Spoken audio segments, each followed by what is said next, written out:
Ժորդ, ես զարմանում եմ, իսկապես զարմանում եմ։ Պարզ չէր, որ դա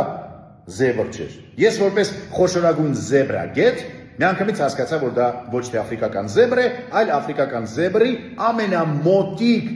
տեղացի հայաբնակ իր բարեկամը։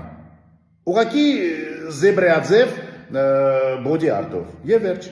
Բոդի արտի ժամանակ ոչ մի կենթանի չի դուժել։ Ասեմ ավելին, իրական զեբրիկը գալիս է, իրական զեբրիկը ճանապարհին է եւ իրական զեբրիկը գալու է եւ փոխելու է մեր ներկան եւ ապագան։ Սպասեք։ Համել լավ լուրեր ունեմ Երևանում բնակվող, Երևանի կենթանաբանական այգում բնակվող աֆրիկական զեբրներին, բայց այդ լուրերի մասին դեռ ոչինչ չեմ կարող ասել, որտեղ հիմա այդ լուրը թարգմանում եմ հայերենից զեբրայերենին։ Հենց թարգմանեմ, կասեմ, որ համ իրանք հասկանան, համ մենք։ Զեբրիկը գալիս է, ճիշտը զեբրիկն է։